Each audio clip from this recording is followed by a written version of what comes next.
Oi, oi! Meu nome é Débora e está começando mais um Papo Devs, um podcast onde eu converso com diferentes pessoas sobre suas histórias e trajetórias na justiça restaurativa e também qualquer outro assunto que dê na telha. Hoje eu tô aqui com o Gil Braz. Ele é antigo delegado de polícia e hoje ele se considera um buscador, trabalhando com diálogo e escuta. Se ajeita aí, pega seu café e bora bater esse papo com a gente. Seja bem-vindo, Gil. Espero que você esteja bem. Eu estou muito feliz com esse momento de ter você aqui no Papo Devs.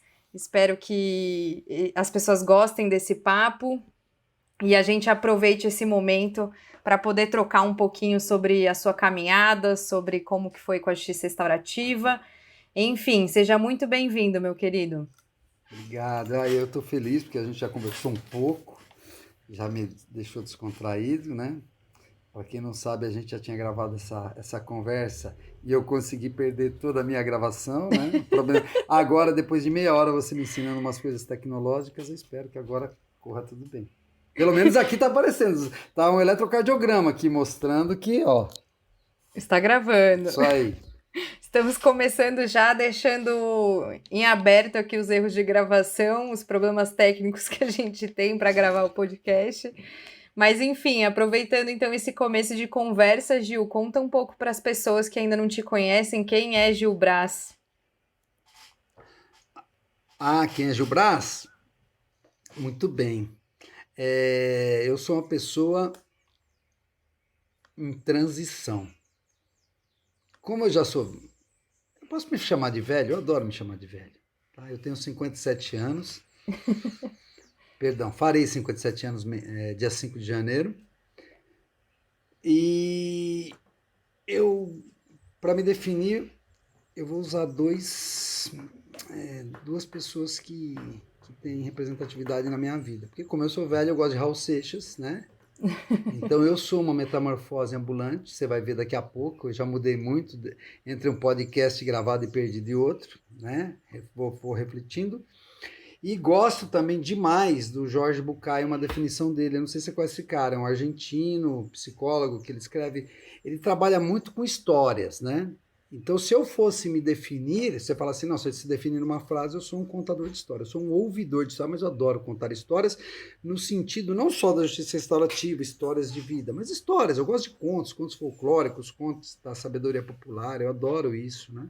Acho que isso, os contos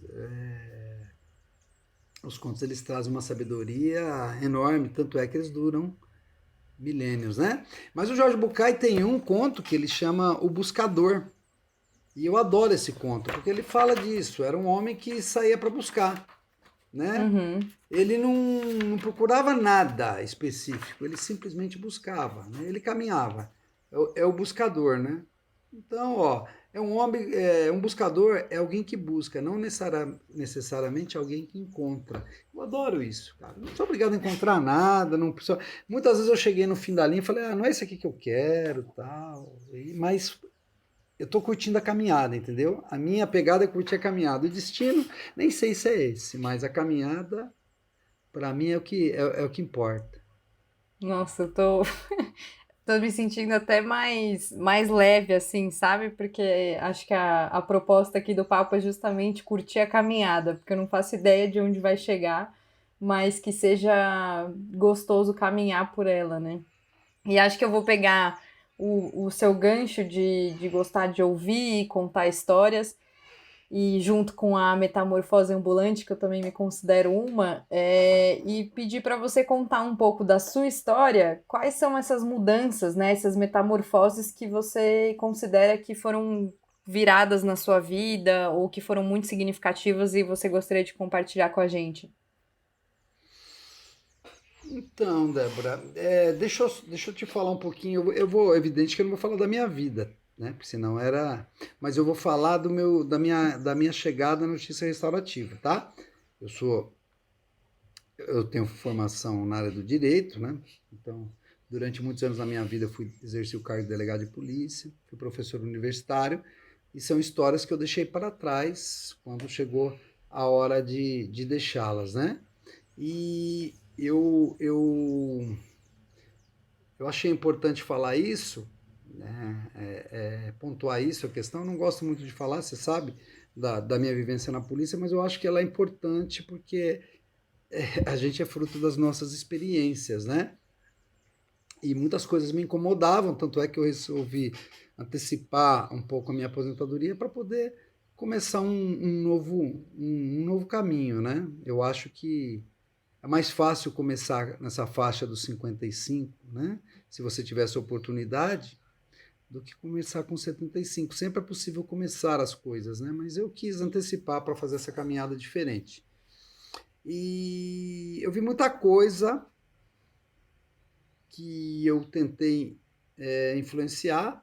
Eu acho que eu fui, sem saber do que se tratava, um cara que procurou, não digo ser restaurativo, mas ser justo num conceito amplo, né? Nem sempre a aplicação da lei é justa, né? Então a gente às vezes tem que fazer uns malabarismos, né? Para ser justo, né? Para dormir à noite, para chegar em casa e falar, pô, eu cumpri a lei hoje na essência da lei, no que os doutrinadores falam, e porra, eu não vou conseguir dormir de remorso. Então, às vezes, a gente tem que fazer esses malabares, né? Porque há um artigo do Código Penal que fala deixar de cumprir a lei, né? Por sentimento, mas ela fala sentimento, também sentimento pessoal. Piedade é um sentimento pessoal, compaixão é um sentimento pessoal, empatia é um sentimento pessoal. Ah, meu, desculpa, tem hora que não dá, né? Tem hora que você tem que falar, não, peraí, né? A lei às vezes é muito, né? Encaixota muito. Bom, aí eu fui fazer, eu saí para iniciar um projeto que eu tinha no terceiro setor, tá? Que era um processo mais voltado para a área da educação. E um dia eu topei com uma amiga minha falando, eu tenho um espaço lá onde a gente fazia uma série de atividades e usava muito o cinema e a contação de histórias para fazer essas atividades, né? Com as escolas da região, mas não estava me dando satisfação. A gente acho que falou um pouco antes, né, dessa nossa conversa. Eu estou aprendendo que agora, se eu for fazer alguma coisa, tanto profissional como filantrópica, eu quero fazer para me dar prazer. Eu não sou um sujeito que consegue fazer as coisas e não ter prazer e falar, não, tá bom, estou fazendo pela humanidade. Não, eu quero aprender. Se eu não estiver aprendendo e não estiver sentindo prazer, eu não faço. Tem muito lugar que pode me dar isso e que eu posso ser útil. Então aí uma amiga minha um dia falou, pô, mas o seu espaço tem uma cara de espaço restaurativo, e eu não sabia o que quer dizer isso. E ela falou, dá uma lida no Howard Zero aí. Me deu um livro, me deu uma dedicatória bonita, Angélica, acho que você conhece. Conheço. Levei o livro para casa, tal, li, fez sentido para mim, mas faltou muita coisa ainda. Eu falei, cara, eu preciso reler esse cara melhor. Aí eu descobri que tinha um curso na Palas Atenas de processo circular. Aí eu fui fazer esse curso com a Célia Passos e conheci uma par de gente legal. Aí já pude sair de lá pensando, tal, a Ana Sofia estava lá, a Joyce estava lá, a Vivas estava lá, todo esse pessoal estava lá. E aí dali eu fui para o tribunal, para a EPM, fiz os fundamentos, depois fui fazer o processo circular, você foi minha teacher lá, uma das minhas teachers, tentou me reprovar, porque disse que eu era um aluno mediano, mas aí depois teve compaixão e me aprovou. Tudo bem que 6,2 não é uma média boa, mas tá bom, né? Já deu para passar as pessoas vão achar que tem isso mesmo, que no curso de restaurativa tem nota, socorro. Não tem, é mentira, povo, é mentira, só para provocar a Débora. E aí, de lá, eu fui num evento do CEDEP no final do ano, por conta até que a Sabrina falou, achei muito interessante ver aquele pessoal de todo o Brasil fazendo coisas diferentes, não aquilo que eu tinha ouvido na IPM. E aí comecei, como buscador, bater na porta. Tio, onde... Ai, bati na mesa aqui, não sei se vai atrapalhar a gravação. Falei, tio, onde que eu posso fazer justiça restaurativa? Ah, aqui não tem. Então comecei a ver que não tinha lugar. Aí eu fui, a Joyce me convidou para um projeto que eu estou já tem mais de 2 anos, que é na Casa de Passagem, que a gente trabalha com dependentes químicos que já passaram por tratamento e tal. Eles estão ali por um encaminhamento, né, de reinserção social, então a gente trabalha com eles também na reinserção da família, na reinserção do trabalho, né? A gente faz muitos círculos de apoio, tem uma discussão se isso é JR ou não, para mim é, mas beleza. sigamos em frente. Aí fui para outros lugares, não me identifiquei. Aí a Nelly me convidou. Eu estou num projetinho com você, com o Luiz, né? Estou super felizinho lá. O nosso projeto estava indo bem na área criminal. Em fevereiro, eu estava todo animado com o Luiz, de repente veio a pandemia, todos os pré-ciclos, tudo que a gente tem foi meio que pro ralo, né? Vocês estão tentando recuperar um pouco agora, né? Mas não sei se aqui eles vão ser recuperados, vão começar de novo. Tem um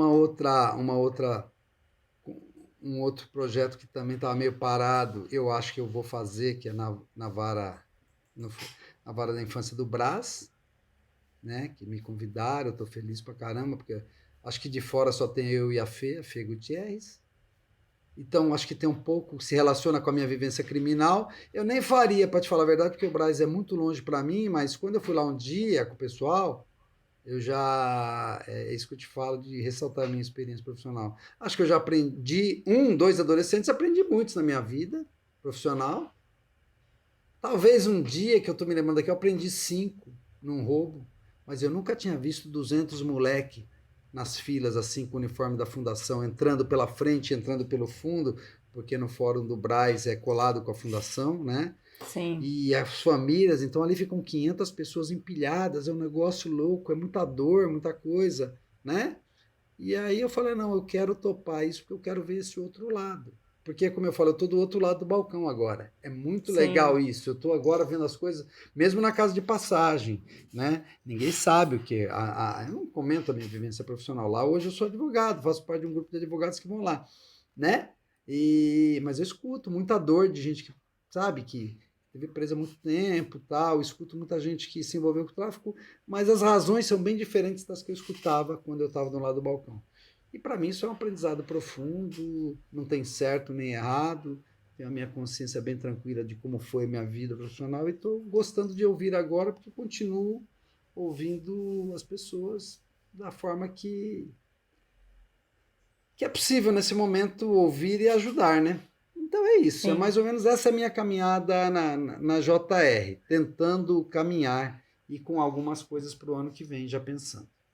Sim, nossa, é muito curioso que você trouxe essa questão do Brás, né, dessas filas de adolescentes, porque eu tive a oportunidade de estagiar lá na época da faculdade e era muito impactante, assim, né, como descaracterizava pessoas, porque fica todo mundo tão igual, né, tipo, com os uniformes da Fundação Casa, enfim, enfileirados, e o nome nem vira mais tão nome, né, vira só tipo, uma... Sabe quando você marca cavalo com número? O nome vira, tipo, como se fosse essa marca de cavalo, assim, sabe? Só para dar uma identificação para aquela pessoa. E aí foi curioso, porque eu fiz esse estágio durante a faculdade, e aí depois da faculdade que eu conheci a justiça restaurativa, eu participei de um projeto no CEDEP de implementação de práticas restaurativas nos centros de cumprimento de medida socioeducativa, né? Que é onde os adolescentes vão quando estão cumprindo alguma medida socioeducativa por terem cometido algum ato infracional. E aí, lá, com justiça restaurativa, ouvir aqueles adolescentes, porque dentro do fórum eu jamais tinha oportunidade de ouvir histórias, né? Na verdade, o que eu ouvia lá era um recorte de um fato que tinha acontecido. E aí, quando eu fiz esse projeto, ouvir histórias, eu percebi como a justiça restaurativa me dava amplitude, sabe? E não quer dizer que a história é melhor ou pior, quer dizer que é uma amplitude de ver o ser humano que está ali, né? E, enfim, então para mim foi muito curioso, assim, você contando de como isso te impactou no Brás. Para mim é muito curioso também ter vivido, eu não era do balcão da delegacia, mas ter vivido, estava no balcão da promotoria e depois virei o balcão do Ouvira, o adolescente, né? E como fez diferença, assim, essa abertura para a pessoa simplesmente existir, ao invés de eu fazer pergunta, você estava lá a tal horas com o sei lá quem? Você estava segurando drogas? Enfim, né? Tipo, é uma outra proposta de escuta, né? Eu acho que antes de tudo, a justiça restaurativa, para mim, ela veio como uma outra oportunidade de perceber a pessoa que está à sua frente, que é muito difícil fazer isso dentro da instituição do direito mesmo, né? No judiciário, no Ministério Público, enfim. E queria te perguntar como que chegou isso para você, sabe? Essa diferença de escutar histórias, porque eu imagino que enquanto delegado você ouvia muitas histórias, né, de alguma forma, assim, pessoas iam lá te contar histórias também. Mas o que que mudou nesse ouvir histórias de quando você ouvia porque chegava na delegacia e agora que você ouve na casa de passagem, enfim? Olha, é, na minha frente aqui, é que tô virado a tela do meu computador, a minha mesa é em L, eu trabalho em casa e meu escritório ele tem muitas tranqueiras. Na minha frente aqui tem uma lousa aqui onde eu coloco algumas coisas que eu gosto sempre de lembrar. Eu não sabia que você ia me perguntar isso.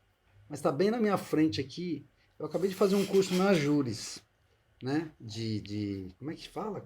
Depois que você já é uma coisa, é aprimoramento, né? Uhum, E um dia rolou a seguinte pergunta, né? Estavam falando sobre escuta, para mim foi um negócio muito legal, porque, primeiro, o que mudou é que a minha escuta ela é muito diferente hoje. Por quê? Eu sempre pensei muito rápido. E graças a Deus, eu sempre gostei de trabalhar. Isso vem da minha família aprender a trabalhar desde pequeno, eu trabalho desde os 10 anos de idade. Então, eu sempre gostei de trabalhar. Meu pai me levava. Então, mesmo no meu trabalho, sendo um trabalho ali, eu queria deixar as pessoas menos esperando. Sabe aquele papo de que toma canseira? Eu não gostava, cara. Eu não queria aquilo. uhum, E aí eu pensava muito rápido. Então, a pergunta voltando da Júris era assim: o que tivemos de aprender para verdadeiramente escutar? E achei muito legal a resposta que uma colega deu. Não deu para anotar o nome dela, mas porque você viu para mim, eu tive que aprender. Aliás, eu tive que aprender a parar de pensar em dar uma resposta. Ou seja, eu escuto, antes de escutar na delegacia, putz, esse cara eu vou fazer um BO, esse cara que voltou em flagrante, esse guarda eu vou mandar ouvir, aquele ali já vou pedir a perícia, às vezes 3, 4 coisas ao mesmo tempo. E hoje não. Hoje na justiça restaurativa eu não tenho que dar resposta pro cara. Eu tenho que ajudar a uhum. construir a resposta, né? Eu não sou autoridade ali para dizer, ó, velho, aqui é assim, você vai fazer isso. Não, deixei de mandar. Isso tá me fazendo bem danado, porque, sabe, cada um vai tentar encontrar. Tem hora que dá um comichão, fala, pô, mas tá tão fácil a resposta, mas tá fácil para mim. Será que para ele é? Né? Uhum. Então é isso. Eu acho que é deixar de. Eu tive que aprender a parar de pensar em dar uma resposta. Não, não preciso, não. Fala aí. Me conta aí. Ah, tá. Então é isso. E deixa ver, né? Você faz os seus encaminhamentos. Porque isso é que é legal para mim. Você sabe, Débora, eu tenho voltado nas minhas leituras aqui de justiça restaurativa numa coisa que eu passei muito batido quando eu li o Howard Zer naquele capítulo que fala do Shalom, das questões bíblicas. Eu não sou evangélico, eu não sou um homem muito religioso, mas tem um fundamento muito legal ali, sabe? De equilíbrio Uhum. da vida, tal, né? De dos pensamentos, das reflexões que eles fazem. E me encantou muito nessa questão de processo circular, embora hoje, agora, tenho que estar pensando em outra metodologia por conta das outras coisas que estou fazendo. Mas essa coisa o que eu mais gostei, que parece um negócio simples, mas puta, esse negócio do objeto da fala, respeito ao objeto da fala. Eu falei, mas não posso falar nenhum te apoio. Não, cala a boca, espera a sua vez. Isso aí pra mim, isso. Por quê? Porque nessa volta, às vezes eu falo, cara, puta, como foi bom ouvir isso aqui, como foi bom ouvir aquilo, sabe? Esse negócio de não dar conselho, né?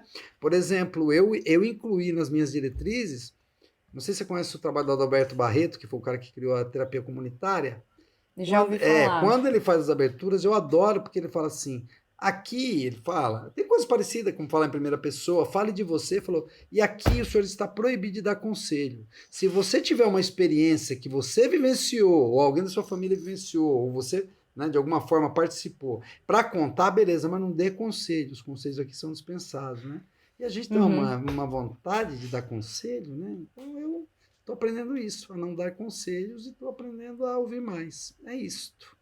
Sim, nossa, muito, muito legal, porque eu me identifico muito nisso e acho que esse é um dos desafios para mim, assim, enquanto pessoa mesmo, não um desafio da justiça restaurativa, mas é um desafio para mim, Acho que principalmente por vir do direito, né, e sentir que, assim, a minha formação no direito, ela veio muito com, sei lá, um propósito ou uma tentativa de controle das coisas, né? Então, se tá tendo uma briga, o que que a gente faz? Qual que lei que usa?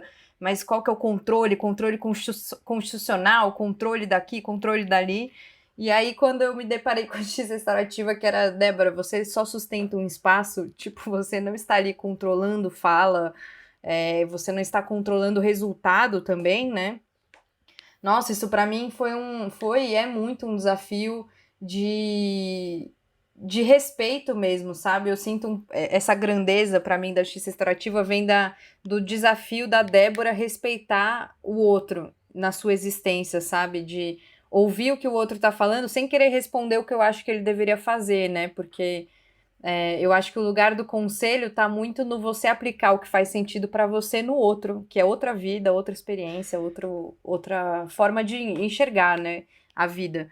Então, para mim, a grandeza da justiça restaurativa tá muito conectada com eu respeitar o outro. Claro que, né, nesse lugar da gente criar espaços de respeito, enquanto espaços seguros para a gente falar, mas é respeitar a experiência do outro, como o outro escolhe seus caminhos e não tentar dar resposta. E fez muito sentido para mim, porque quando eu estagiava, né, no direito ou advogava depois, eu precisava muito ter resposta. E aí eu lembro que até na época de faculdade, assim, que eu comecei a me envolver no último ano com justiça restaurativa, e alguém falava, Débora, vem falar de justiça restaurativa aqui na nossa turma de direito. Cara, como eu ficava com um receio gigante de alguém me perguntar uma coisa e eu não sabia a resposta, e eu não saber como resolve. E depois que eu me libertei disso, nossa, mudou minha relação com conversar com pessoas. Porque se alguém me perguntar uma coisa que eu não sei exatamente qual seria o caminho, ou o que eu penso sobre isso, eu falo, não sei, cara, não sei. Mas você não trabalha com justiça restaurativa? Cara, trabalho, mas assim, isso não quer dizer que eu sei a resposta do planeta, porque se eu soubesse, eu não estaria aqui em casa, sabe? Então eu acho que esse lugar do não saber, e que a Carla Boim fala muito, né, e que eu gosto demais, é a gente não precisar e não ser obrigado a saber sobre tudo, a saber sobre a vida do outro. Pelo contrário, né, deixar espaços para que a gente possa construir significados, né? Porque parece que tudo tá muito pronto já. Quando você tem problema com drogas, você faz isso. Quando você tem não sei o quê, você faz. Mas quem diz que funciona para todo mundo? Quem diz que as pessoas querem fazer isso? Então, o que eu acho mais legal de trabalhar com a justiça restaurativa é esse lugar do construir significados a partir de espaços do não saber e não necessariamente ter resposta pronta, né? Que eu acho que se conecta muito com o que você falou. Eu concordo com você, gosto muito também desse pensamento da Carla, não saber, é isso aí. Porque, sabe, se a gente. O que me fascina no mundo é a possibilidade de aprendizado. Eu acho muito legal. Eu acabei de te falar aqui que eu tô cheio de vida aqui esses dias, porque no meu espaço eu tenho uns inquilinos voadores, eu tenho um ninho lá que ele entra e sai inquilinos. Sai, mal o passarinho voa, outro entra. Então eu tô com 3 sabiás lá, né? Uhum. E eu fico olhando e falo, puxa, cara, aí, eu até comentei com você, me apareceram aqui cachorrinhos também. Uma cachorra grávida tá aqui, apareceu aqui em casa, ela tá dando cria. Eu não sou cachorreiro de que recolher cachorro na rua, mas essa cachorra, ela tem um fascínio comigo. Então, o que eu pensei esses dias? Eu falei, cara, eu preciso aprender uma coisa. E aí você vai estudar, você vai ouvir vídeo da minha mulher, pô, mas você fica ouvindo essas coisas. Cara, eu quero entender o que é isso.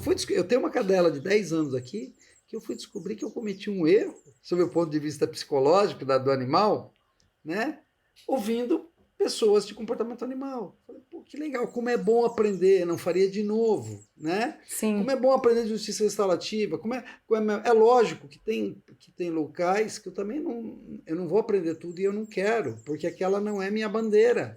Sim. Se eu não gosto de gato, eu não posso ficar no meio dos gateiros. Eu respeito quem gosta, acho legal. Né? Muito obrigada, viu? Não é que eu não gosto de gato. Não é que eu não gosto de gato. É que eu digo assim, modo de dizer, não tenho. Tô brincando. Não tenho, já tive, mas não tenho. Mas se eu não gosto, por exemplo, de determinadas coisas, eu não acho que eu tenho que desrespeitar a pessoa, entende? Eu acho que eu tenho que seguir meu caminho. Então, hoje, para mim, está fazendo muito sentido isso, é buscar aprender. Eu desviei um pouco do assunto, mas eu quero falar de uma coisa que está que está me provocando reflexões esses tempos. A gente falou agora do direito penal, né, de coisas envolvendo o direito penal, né, que a justiça restaurativa, na verdade, ela tem essa... Como é que a gente vai dizer? Orientação? É isso? Pode Meio ser. que o berço disso, né, são Sim, são as sim. questões, né, criminais, né, Sim. ou de coisa. Mas... ela começou a se ramificar, tem muitas experiências legais nas escolas, né? Tem muita... A escola é um berço para isso. Mas eu comecei, já tem mais ou menos... Com essa pandemia, isso se intensificou em mim. Durante muito tempo, eu contei histórias em asilo, eu sempre curti. Hoje não fala asilo, hoje fala ILP, né? Instituição de Longa Permanência. Você não pode falar asilo, né? Que são aquelas palavras que vão adquirindo conotações que não são as dela, né? A mesma coisa, eu Uhum. falar, eu sou um sujeito medíocre. Medíocre quer dizer médio, não quer dizer, né? Mas se Sim. acabou adquirindo conotação negativa. Asilo também, vem do direito português, das ordenações, não é isso? A pessoa era asilada, não era exilada, asilada, ou seja, ela tinha proteção, ela estava num lugar seguro, né? E os asilos, teoricamente, teriam que ser isso. Mas não é só asilo, eu comecei a perceber como o idoso tem pouco espaço numa série de demandas. E eu comecei a estudar algumas coisas envolvendo o idoso. E aí eu comecei a ver, mas a justiça restaurativa, cara, não estou dizendo só com relação ao idoso e seus direitos, mas com relação um pouco mais amplo, o direito das relações da pessoa idosa. A pessoa Uhum. idosa ela tem uma série de pessoas com quem ela se relaciona e que talvez a justiça restaurativa ajudasse muito, porque não é só o idoso que está abandonado, muitas vezes o idoso também provoca o seu abandono, as pessoas, os filhos não sabem o que fazer, uma pessoa que está com Alzheimer, agora eu estou vendo isso muito, uma pessoa que está perdendo a lucidez, né? Ou às vezes a pessoa tem uma lucidez maravilhosa, mas tem dificuldade de locomoção, tem problemas, né? E aí você começa a estudar isso. Eu falei, cara, aqui cabia justiça restaurativa para as pessoas, sabe? Para que a pessoa pudesse falar da sua. Como é que a gente fala? Quando a pessoa é livre para fazer suas escolhas, agora me foge a palavra, autonomia, né? Outro dia eu vi um Uhum. idoso que ele estava contando para mim que ele deixou de ir numa atividade social porque a filha dele soube porque ele estava namorando, né? Ele tem 78 anos. Eu falei, porra, ele é lúcido, é tranquilo, né? Mas ele tem um pouquinho de dificuldade de locomoção, então ele tem que ir de Uber. A filha meio deu uma cortada nele para ele não ir. Eu falei, como pode ser isso, né? O cara falando isso para mim, que tava namorando, e a filha, não quero mais que o senhor vá lá, não sei o quê. Pá, e ele contou aquilo para mim. Eu falei, puta, caberia a justiça restaurativa aqui. Ele tá tendo. Se a gente pensar no direito, ele está tendo um direito violado, ele está sendo violentado, mas eu Sim. também não sei porque a filha está fazendo isso, não posso julgar. Será que a filha é mal? Será que está acontecendo alguma outra coisa, né? Uhum. Então, isso aí eu achei que esse espaço era legal. Aí comecei a dar uma pesquisada, Débora. Falei, pô, mas justiça restaurativa. Aí eu descobri, sabe aquela coleçãozinha que a Palas traduz, que tem o circular, que tem um monte de tradução agora, de várias Sim. coisas, né? Tem o Justiça Restaurativa do Howard Zinn. Eu fui descobrir que aquela coleção tem um livro sobre justiça restaurativa para o idoso. Ah, eu lembro. Eu Aí, vi só que bem rápido, mas eu lembro que mas ele ele é em existe. inglês. Aí eu fucei e liguei para um, liguei para outro. Sabe se estão traduzindo? Aí eu falei, meu. Aí eu até eu não leio inglês, mas pedi para uma amiga minha traduzir para mim, que eu estou dando uma olhada, né? Mas eu estava pensando o seguinte, puxa, até nisso o velho fica sempre para depois. Velho está sempre para depois. Então, se Uhum. qualquer coisa que acontece com criança, as pessoas estão preocupadas, né? Todo mundo está muito atento para a criança, para o adolescente, porque eles são o futuro. Mas eu não sei, eu estou me apaixonando pela questão do idoso. Eu falei, cara, eu vou focar o meu olhar em 2021 nessa questão da terceira idade, né, e a justiça restaurativa. Já estou trabalhando agora, porque como eu te falei, meu ano começou em novembro, né, agora estou desenhando uma série de coisas, mas estou encantado com essa possibilidade de trabalhar com isso. Eu já vinha pensando, né, e eu vou voltar o meu enfoque restaurativo para esse público que eu acho que está precisando de uma acolhida, né? Ademais, como eu te falei, daqui a 3 anos eu viro idoso, né? Então já vou preparando o meu caminho. Já vai trabalhando com os colegas. Com a minha turma. Eu ia falar que antes da gente terminar, né, caminhando para o nosso final, eu queria comentar que faz muito sentido para mim. Eu acho que a questão da justiça restaurativa, para mim, são pessoas e seus conflitos, né, com os outros, consigo, enfim. Então, esse trabalhar coletivamente esses conflitos vai muito além do direito criminal, porque conflito tem em todos os lugares, em todos os momentos, em todas as casas. E quanto mais a gente construir espaços, né, para que as pessoas possam trazer os seus conflitos de uma maneira aberta mesmo e verdadeira, eu acho que é isso, esse é o propósito. Mas eu ia falar para antes da gente terminar, você contar um pouquinho do Instituto, né? Para as pessoas conhecerem o que é o Instituto, da onde surgiu, onde fica o Instituto, enfim. Se você puder contar um pouquinho antes da gente terminar. Tá. Legal. Na verdade, o Instituto ele nasceu com uma proposta, que é uma das coisas que eu gosto também, que era trabalhar com 2 questões. Eu queria trabalhar muito, você vê como eu mudo, né? Eu queria trabalhar muito com uma escola de jardinagem, né? Que era o meu desejo. E queria trabalhar com histórias, com cinema, né?